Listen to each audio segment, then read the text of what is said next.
No ano 4000 a.C., encontramos os primeiros registros da existência de conselhos formados pelas pessoas mais velhas, respeitáveis e experientes nas civilizações e agrupamentos humanos. Os estudos contemporâneos mostram, sobretudo aqueles na área da antropologia, que o Conselho dos Anciãos, que é a mais remota forma de Senado, é talvez a mais antiga instituição política da humanidade. Em sociedades muito simples, de baixa complexidade, há uma representação proporcionalmente elevada dos mais antigos sobre o processo deliberativo que funciona naquela comunidade, tribo, etnia, grupo, clã, não importa. Conselho de Anciãos na Bíblia, no antigo povo de Israel. Existem conselhos de anciãos na Grécia, em Atenas como Esparta, e principalmente em Roma. Todas as sociedades, ao se organizarem de uma forma ou de outra, vão ter essa espécie de conselho, normalmente formado pelas pessoas mais antigas do grupo, a quem vão pedir apoio, vão pedir orientação e vão seguir, digamos, as suas diretrizes. Isso vai se politizando à medida que o tempo passa. E um dos primeiros lugares em que essa politização acontece é na Grécia ateniense, em particular, em que a reunião entre famílias tradicionais e antiguidade na gestão dos negócios da polis cria uma espécie de grêmio, um areópago, que tem uma função deliberativa. Não é nem uma Câmara dos Deputados, não é tampouco exatamente o Senado, mas é a ideia. Já na Grécia Antiga, vamos encontrar as sementes do bicameralismo, a moderna divisão entre Senado e Câmara.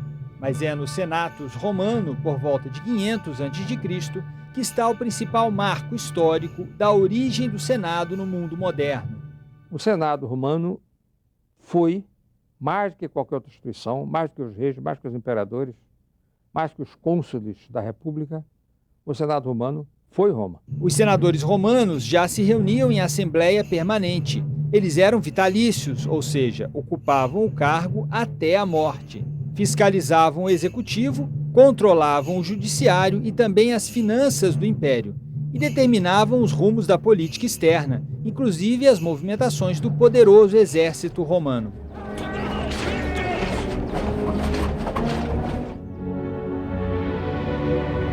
É a notícia mais objetiva que se tem, porque realmente o Senado funcionou durante todo o Império Romano, durante a maior parte do Império Romano. A gestão de Roma, em princípio, originalmente, não é uma gestão de um indivíduo, tornou-se gestão de um indivíduo, mas é uma gestão coletiva numa espécie de grêmio de representantes mais antigos, alguns não são tão jovens, mas as famílias são muito antigas, que nós conhecemos como Senado, que é a Assembleia dos Estabelecidos, e que dirige o povo. Agora, sendo um conselho de anciãos, era um conselho pura e simplesmente dos patriarcas das famílias. Na realidade, o Senado tem uma origem familista, patriarcal. Na Idade Média, o Senado desaparece. Evidentemente que o desaparecimento do Império Romano desaparece também o Senado. Ele só vai ressurgir, a representação política só vai ressurgir depois, em primeiro lugar, na Inglaterra, que é o mais antigo parlamento do mundo. E se diz também que a mãe de todas as democracias do modelo ocidental é a Grã-Bretanha, que já no século XIII conseguiu impor a João Sem Terra, mediante um movimento de rebeldia, mas não do povo, dos barões, algum sistema de controles que nós conhecemos pela declaração intitulada Magna Carta. Por volta do século XVII, acontece na Inglaterra uma luta política entre o rei absolutista e os representantes, digamos, da sociedade. A vitória foi dos representantes da sociedade, do parlamento, e com isso nunca mais a Inglaterra pôde ser absolutista. Eu tenho a impressão que é exatamente aí no século XVII que está nascendo essa instituição política chamada parlamento, que no Brasil é formado pelo Congresso Nacional. O Senado brasileiro, que surgiu no Império com a Constituição de 1824, é calcado exatamente no modelo inglês do Senado da Câmara dos Lordes inglesa, onde os mandatos eram vitalícios. O nosso primeiro Senado também era vitalício. As instituições representativas entre nós, no plano nacional, elas começaram depois da independência. No período colonial começou a vida municipal. Ainda no Brasil colônia, o aprendizado político das elites começa na administração das cidades e vilas, onde funcionavam conselhos chamados de Senado da Câmara, uma estrutura herdada do sistema municipal português.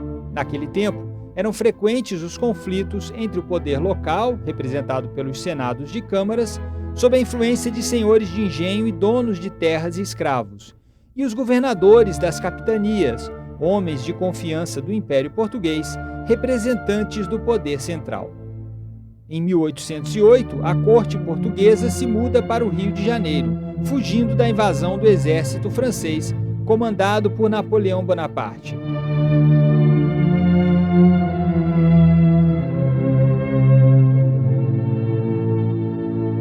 Pedro de Alcântara, o príncipe herdeiro, passa a infância e a juventude no Brasil. Quando a família real retorna a Lisboa, em 1821, Pedro permanece como príncipe regente no Brasil. Um ano mais tarde, proclama a independência e, em seguida, é aclamado imperador. As cortes de Portugal querem nos escravizar. De hoje em diante, as nossas relações estão cortadas. Eu nada mais quero do governo de Lisboa, nenhum laço nos une mais. Pelo meu sangue, pela minha honra e pelo meu Deus, juro promover a independência do Brasil. Independência ou morte! Independência ou morte! O Brasil surge num momento em que, a partir da Europa, as velhas estruturas absolutistas, os governos, os regimes fechados, autoritários, estão em franco processo de declínio. Quer dizer, o Brasil está surgindo como Estado Nacional, está ficando independente, num contexto revolucionário. Por isso, nós já nascemos como uma monarquia parlamentar. Já no início de 1823, poucos meses depois da independência, o país elege uma Assembleia Geral Constituinte. Nessa Constituinte, nós discutíamos coisas que eram coisas assim que hoje nos parece também extraordinárias que se pudesse pensar no Brasil. Por exemplo, nós discutimos na Constituinte os predicamentos da magistratura. Não tínhamos, os juízes não tinham de nenhuma maneira, eles tinham garantias, mas na Constituição, as Constituintes já discutiam isso. A liberdade de imprensa, quando nós não tínhamos sequer prelos. Mas, após uma série de divergências com o imperador, a Assembleia é dissolvida. A Constituinte de 23, que começou a funcionar em 3 de maio, foi dissolvida na madrugada do dia 12, na noite, portanto, de 11 para 12 de novembro de 1823, a chamada Noite da Agonia. Alguns deputados, os 3 Andradas, o Nicolau Pereira de Campos Vergueiro, etc., que eram membros da Constituinte, foram presos, exilados, e o Brasil começa, portanto, com um dissídio, começa com um confronto, começa com uma desagregação do sistema institucional que não tinha sido sequer provado. O imperador convoca, então, um Conselho de Estado, que elabora em apenas 2 meses a nova Constituição. Ela deveria ser submetida às câmaras municipais como determinava o decreto de convocação. Acontece que uma das primeiras câmaras ouvidas foi de Pernambuco, que recusou, se levantou, fez a Revolução, a Confederação do Equador de 1824, e Dom Pedro viu que não era bom o caminho que ele pretendia seguir. Então ele se antecipou, outorgou essa Constituição. E os especialistas, os comentadores de textos constitucionais, são unânimes em afirmar que o texto do projeto de Dom Pedro I era muito mais sólido, muito mais consistente, muito mais revelador de uma Constituição do que o texto da Assembleia Constituinte Autonomista que foi dissolvido. Outorgada em 1824, a Constituição do Império do Brasil define o país como uma monarquia hereditária e estabelece os poderes executivo, legislativo, judiciário e moderador, este último exercido pelo imperador, que também é o chefe do executivo. O poder legislativo é delegado à Assembleia Geral, formada pelo Senado e pela Câmara dos Deputados. O primeiro Senado brasileiro é de inspiração na França da Restauração. Isto é, um Senado vitalício, porém eletivo. Era uma eleição em 2 graus, né? Os eleitores de paróquia elegiam os delegados que, por sua vez, reuniam-se na capital da província e elegiam os senadores. Elegia-se uma lista tríplice, essa lista era enviada ao imperador e o imperador escolhia um dos nomes. Designava, em geral, o mais eleito dos 3. Até havia coisas curiosas, quando certos líderes regionais queriam indicar um nome e colocavam 2 impossíveis, chamavam-se cunhas. Eu só posso escolher esse porque os outros 2 não podem, um está andando com a mulher dos outros, esse e aquilo. E o imperador era muito sério, muito correto, exigente demais com a vida pregressa dos candidatos. Esta primeira representação, essa representação do Senado foi muito manipulada. Por que razão? Porque ele organizou essa lista dos que seriam candidatos de acordo com o seu interesse, de modo que ele pôde tirar dali, né, os senadores que ele quis. E o Senado começa realmente como um Senado áulico, como um Senado que não tem, nem vai ter, durante algum tempo, a mesma independência que teve a Câmara. A Câmara representava um pouco mais de perto os interesses, as necessidades regionais ou provinciais. O Senado não. O Senado representava a nação. Pela maneira como os senadores são indicados e as suas origens, o Senado compõe-se de pessoas afinadas com o poder do imperador, dificilmente entram em choque com o imperador, quase sempre são pessoas que logo no início tinham uma tendência a defender a legitimidade da dinastia de Bragança para que o Brasil não sofresse uma ruptura muito grande, tentasse evitar que houvesse uma republicanização dos costumes, que é uma das grandes preocupações de Dom Pedro I. Em maio de 1826 é realizada a primeira sessão ordinária do Senado brasileiro. 50 senadores representavam as províncias. Quando abre o parlamento em 1826, né, todo mundo está com muito receio e com muito temor. O imperador ainda é Dom Pedro I e o que ocorreu em 1823, a dissolução da Assembleia Constituinte. Então, os parlamentares tinham um pouco de medo e receio de que pudesse ocorrer alguma coisa semelhante, né, como a dissolução de 1823, que foi realmente um gesto autoritário de Dom Pedro I. Para nós entendermos por que os senadores do Império eram vitalícios, é preciso que entendamos os motivos dos legisladores da Constituição de 1924. Há desvantagens em se adotar um Senado vitalício? Sem dúvida, era melhor que fosse eletivo sempre. Mas aí é preciso lembrar também o seguinte, as eleições durante o período do Império, como na República Velha, eram eleições manipuladas. A Câmara era sujeita às eleições, obviamente, eleições corruptas, eleições com vícios. E então o partido que estivesse no poder, o liberal, o conservador, fazia a Câmara inteira. Eram chamadas as câmaras unânimes, uma voz ou outra da oposição. O Senado era vitalício para dar independência e liberdade aos senadores. A percepção do interesse nacional feita por estes dirigentes é uma percepção de sociedade simples, composta de trabalhadores, sejam escravos ou imigrantes, e de donos da terra, e de exportadores, né, de produtos agrícolas. O Senado, formado por representantes das elites, normalmente das elites agrárias, na maior parte do tempo por representantes do Partido Conservador, funcionava fundamentalmente como aquela Câmara Alta, aquela Câmara revisora, e que, na verdade, vai ajudar o poder moderador do imperador a sanar crises, a passar por momentos de tensão pronunciada na história política brasileira. A governabilidade durante o Império todo foi devido a 2 instituições que realmente foram importantes na consolidação do país, na consolidação das instituições nacionais.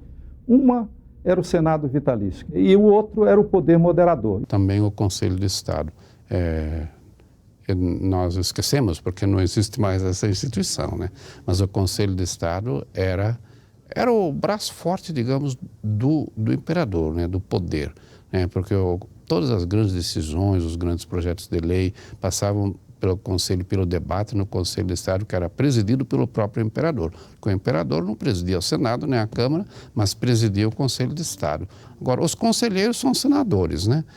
Praticamente todos são senadores. O Senado sempre foi uma espécie de água na fervura, né? A Câmara tinha mais ebulição e o Senado tinha mais calma. A Câmara vai ser mais rebelde e vai começar exatamente a se opor, né, aos desmandos de Dom Pedro I. À medida que vai crescendo o absolutismo dele, que vai crescendo o dissídio dele, como já tinha ocorrido em 1823, a representação política do Brasil vai também resistindo cada vez mais. Houve uma tensão inegável entre Câmara e Senado ao longo desse período do Império. A partir de 1827 e 28, realmente, digamos, o verbo, como se diz, corre solto.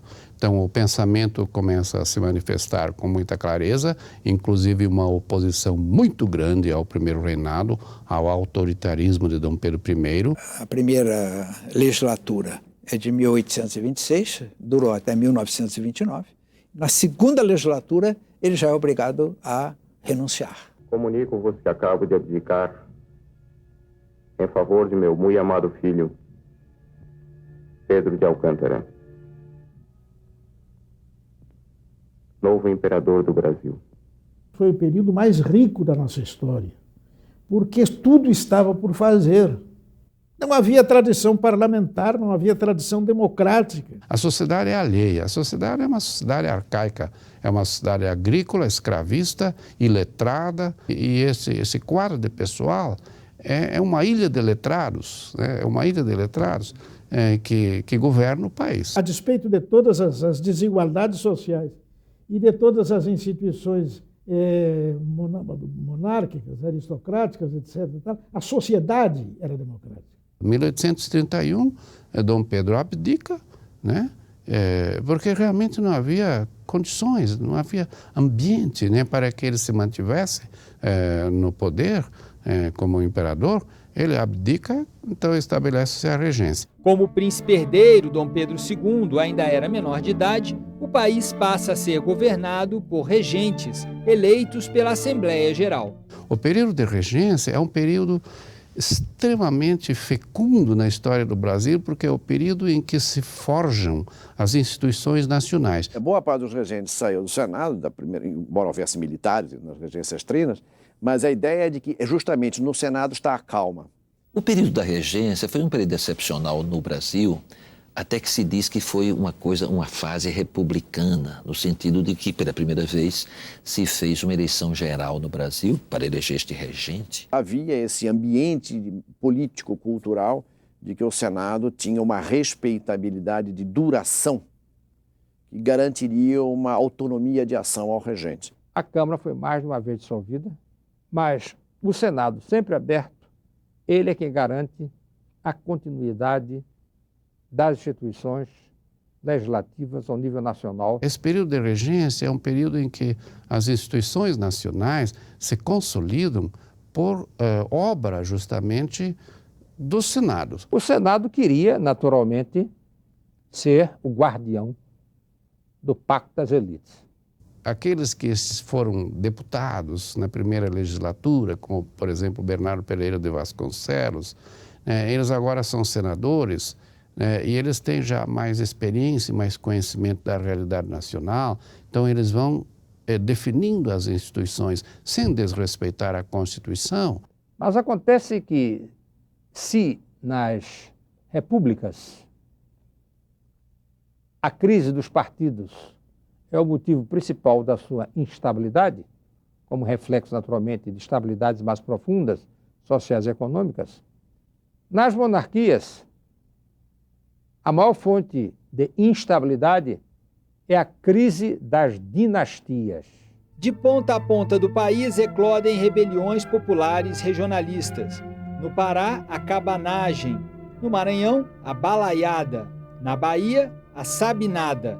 E no Rio Grande do Sul, a Guerra dos Farrapos. Essa história de que o povo brasileiro foi sempre submisso e foi sempre cordial, etc., é conversa, né? A história do Brasil está manchada de sangue. Havia um embate muito grande nessa época entre centralistas e descentralistas, quer dizer, entre conservadores e liberais. Você veja que a palavra para mostrar indignação, de revolta, rebelião, revolução, etc., no Brasil tem um monte de sinônimos, né? Por quê? Porque isso sempre fez parte do irredentismo brasileiro. O que garantiu a estabilidade institucional do Brasil, pelo menos no seu início, foi o Pacto de Elites. E o Pacto de Elites se situou, desde o começo, no Senado. Em 1837, cria-se o Partido Liberal e o Partido Conservador. Então, o Partido Conservador vai abrigar estes centralistas, né, e que concebem um Estado forte, que controle a sociedade, sob todo aspecto. E o Partido Liberal, que quer dar mais margem de ação, digamos, às forças sociais, às províncias, às lideranças de províncias e a interesses setoriais e regionais do Brasil. Em 1834, uma reforma constitucional cria as Assembleias Legislativas Provinciais, um dos primeiros passos rumo ao federalismo. O ato institucional de 1834, que é uma reforma da Constituição, ele descentraliza em certo sentido, mas depois vem a lei que regula o ato institucional, vem o chamado golpe da maioridade, 1840. Esse período não estava revestido de legitimidade tradicional dinástica. Houve um receio, sim, de que nesse momento a republicanização saísse da prática do governo e subisse para um plano institucional. Ou seja, o império seria arquivado e você dizia, já que nós estamos com uma prática republicana, vamos nos transformar logo em república. Houve um jeito para realmente evitar que o Brasil caísse na fragmentação dos separatismos regionalistas. Foi antecipar a maioridade de Dom Pedro II. Em julho de 1840, o Senado antecipa a maioridade de Dom Pedro II, proclamado imperador aos 14 anos de idade. Tem início, então, o mais longo governo da história brasileira, que só vai ter fim em 1889, com a proclamação da República. É o Senado que articula aquilo que a Câmara propõe, é um jogo de você propõe e eu estarei de acordo, a promulgação antecipada, a proclamação antecipada da maioridade de Dom Pedro II. Querendo ou não querendo, o Senado era, digamos assim, tinha os chefes dos partidos. Chegou um certo momento em que as figuras mais importantes da vida pública do Brasil estavam no Senado. O que interessa a esse tipo de, vamos dizer, elite político-econômica do Brasil, a estabilidade de certos jogos dinásticos e sociais na organização do país. E não o que parecia ser uma espécie de deriva republicanizante que vinha sendo constatada na prática da regência. Em 1847 é criado o cargo de presidente do Conselho de Ministros. Os ministros eram nomeados livremente pelo imperador. Estava lá no artigo 101 da Constituição do Império. Nomear e demitir livremente os ministros de Estado, tal como no regime presidencial. Surgiu um problema. O imperador convidou para o Marquês do Paraná para organizar o gabinete. E ele não aceitou, declinou. E indagado quais as suas razões, ele diz assim, porque eu não sei quem serão os meus companheiros de governo. E se escolhesse os seus companheiros, aceitaria? Aceitaria. E a partir de então, mais ou menos, o imperador se limitava a convidar o chefe do gabinete, o presidente, o chefe do gabinete. Isso foi na década de 40.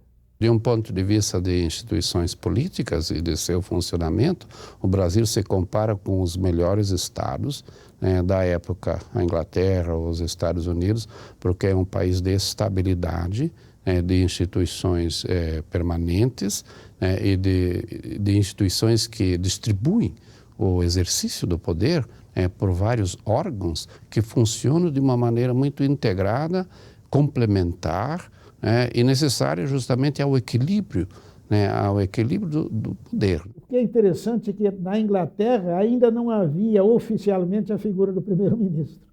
Duas iniciativas de senadores são importantes nesse início do segundo reinado. Em 1844, a primeira tarifa protecionista da economia brasileira. E entre 1850 e 1860, reformas tributárias que reduzem os impostos de exportação e aumentam os de importação. Havia 3 assuntos principais que o parlamento do Império debatia. O primeiro era a lei de orçamento. A lei de orçamento não se discutia como hoje. Cada ministro ia à Câmara discutir o seu orçamento, justificar cada verba, cada dotação que se pedia. Aprovada na Câmara, ia para o Senado. E no Senado ele novamente comparecia. Essa era uma das 3 mais importantes funções que o parlamento sempre exerceu, com muito critério, com muito cuidado e, mais do que isso, com muita atenção. A outra questão fundamental era a fixação das forças de terra e de mar, das Forças Armadas. Cada ano se votava uma lei autorizando aumentar ou diminuir, de acordo com a conjuntura do país. E o terceiro tema era a resposta à fala do trono. O que era a fala do trono? A fala do trono era o que o presidente manda hoje, a mensagem anual. Ele fazia algumas observações, dizia do estado geral do Império e pedia algumas medidas. E aí era o momento de dar resposta a isso. A Câmara dava uma resposta, a resposta à fala do trono, e chamava-se voto de graças, e o Senado fazia a mesma coisa. Aí era a oposição com a situação. Alguns concebiam para o Brasil a perpetuação da agroexportação, isto é, a manutenção de uma economia primária, agrícola, escravista até mesmo, ou suprida por braços de imigrantes, mas que o Brasil permanecesse eternamente um país agrícola. E já nos anos 40, 1840, há quem discorde disso. Esse é um destino fajuto para uma nação como o Brasil. Torres Homem, por exemplo, o senador Torres Homem, na segunda metade do século XIX, ele se desespera. Quer dizer, um país que se reduz à vida de pastores, produtores de cana, de café, né, e com trabalho escravo, esse é um país que não tem futuro, que não tem destino. Nossa nação é eminentemente agrícola. O senhor Irineu obstrui a nossa vocação. Enfraquece o império. O pior território do mundo da burocracia. Com a palavra, Sua Excelência, o senador. No Senado, em 1852, é proposta a criação da nova capital do Império, no centro do país. E a questão da fixação das fronteiras também é assunto frequente nos debates parlamentares. Nas fronteiras com os países vizinhos do Sul, havia muita instabilidade, vais-vens, aquelas entradas califórnias que chamavam no Rio Grande do Sul, né?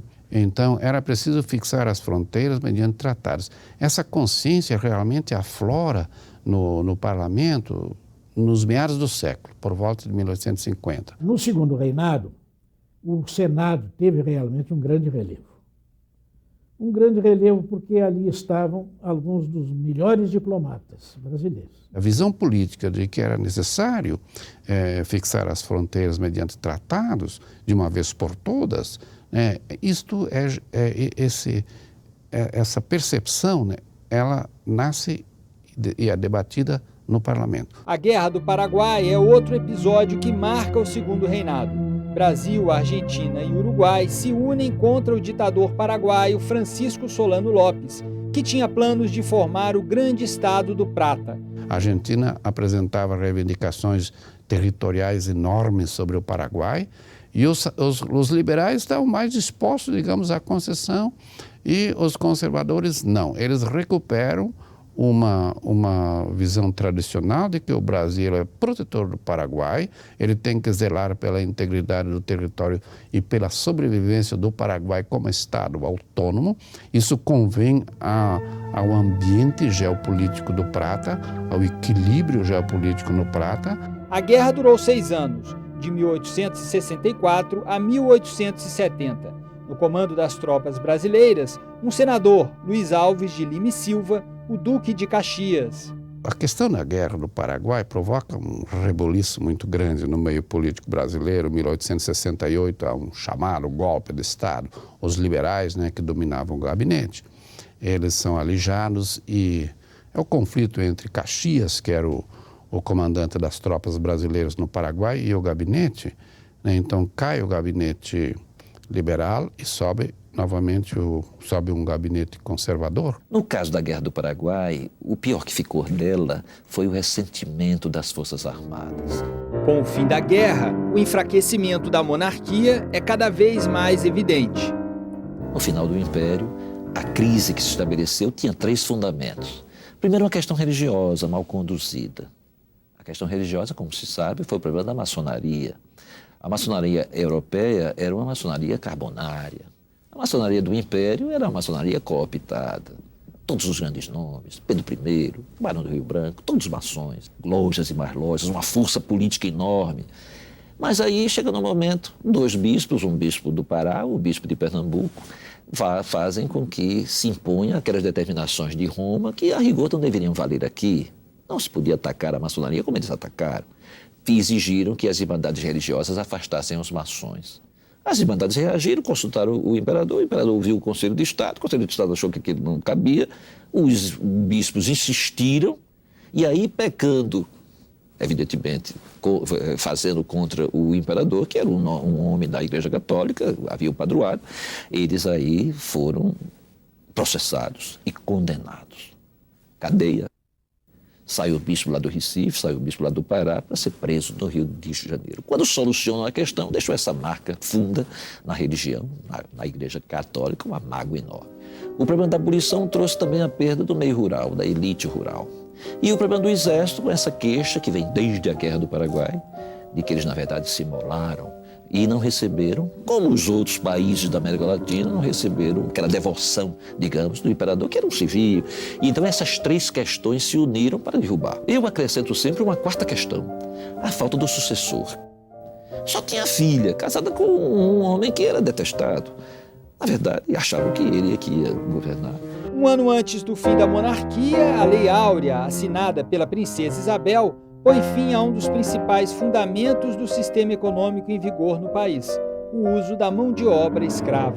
A abolição de 13 de maio de 88, com a Lei Áurea, tem um valor simbólico mais poderoso do que o seu valor econômico-financeiro. Ou seja, as 2 leis anteriores, as 3 anteriores, a proibição do tráfico, o ventre livre e o sexagenário já tinham esvaziado substancialmente a questão. Desde o início se discutiu no parlamento a abolição. Há um deputado pouco conhecido, Silva Guimarães, né, que todos os anos ele apresentava um projeto de abolição dos escravos. Mas havia no regimento da Câmara algo que hoje seria muito útil, que era a apreciação preliminar de aceitabilidade. Então, o deputado, no Senado não havia isso, mas na Câmara sim, apresentava o projeto e ele era preliminarmente submetido ao plenário para saber se cabia a discussão ou não. Ou se rejeitava imediatamente, não podia nem ser apresentado. Esse deputado Silva Guimarães, desde 1835, ele apresentava todo ano um projeto dessa natureza. E todo ano ele era rejeitado. Muitos dos proprietários de escravos são senadores, porque são grandes proprietários agrários. A produção da sua riqueza depende dos investimentos em suas plantações. E as suas plantações funcionam porque os escravos trabalham nelas. Depois, obviamente, isso evolui, mas quando nós chegamos com uma abolição definitiva em 88, o número final de escravos libertados é até proporcionalmente pequeno, mas se pode dizer que esse grupo não se preparou adequadamente para a transição. A transição os pegou, não digo de surpresa, mas os pegou despreparados. O Brasil foi o último país do mundo ocidental a abolir a escravidão. Isso deixou manchas indeléveis na história brasileira.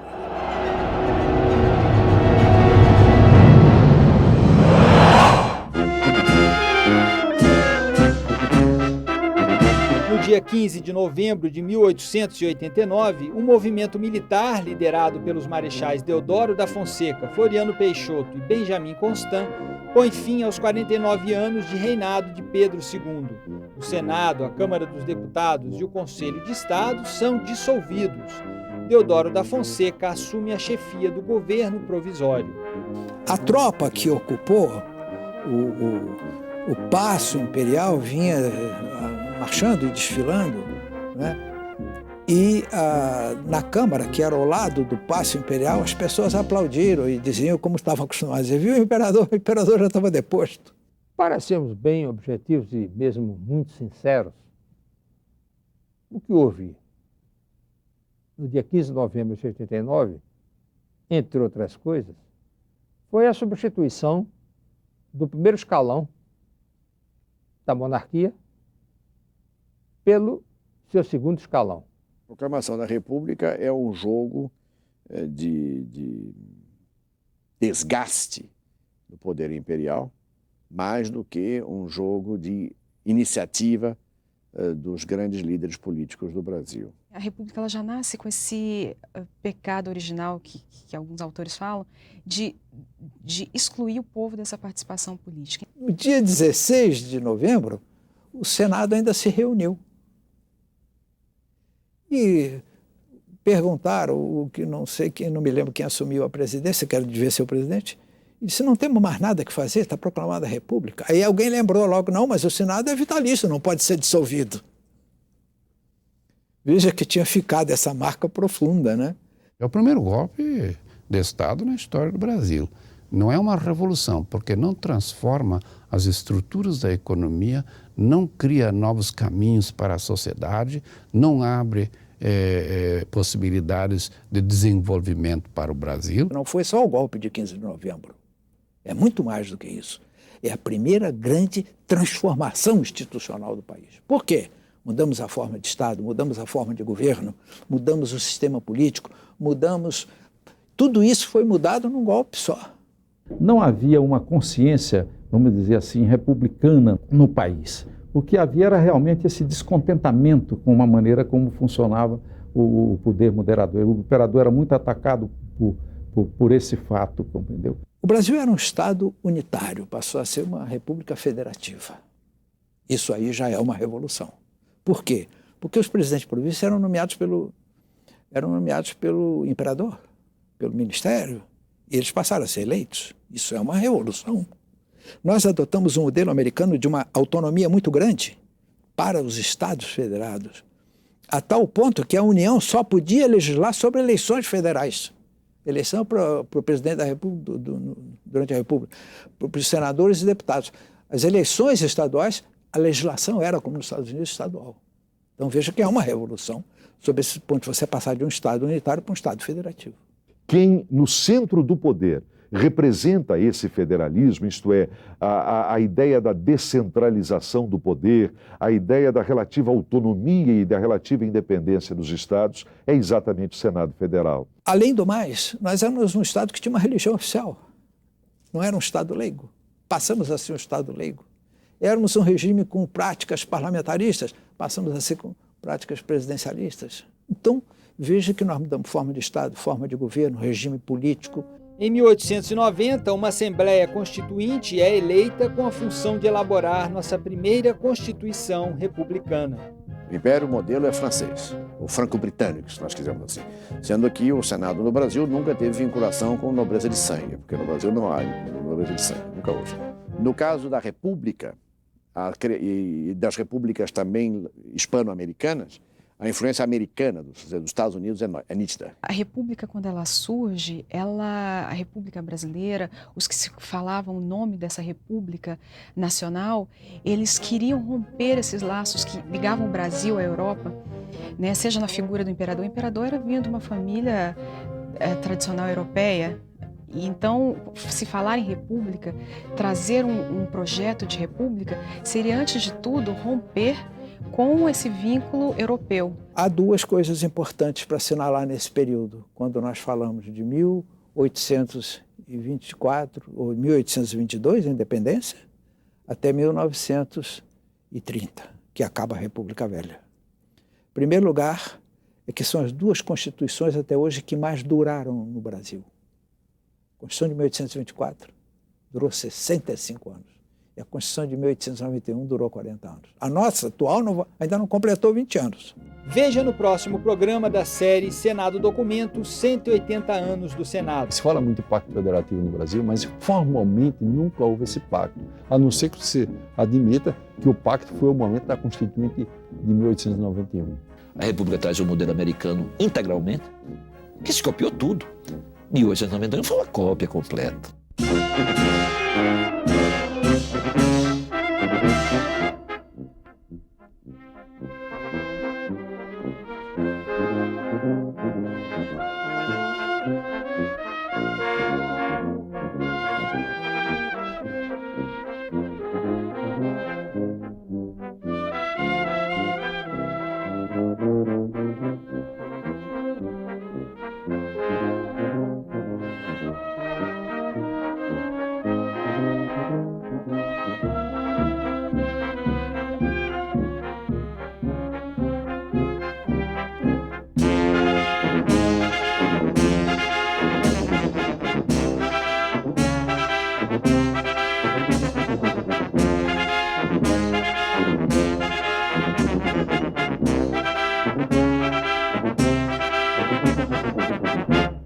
Thank you.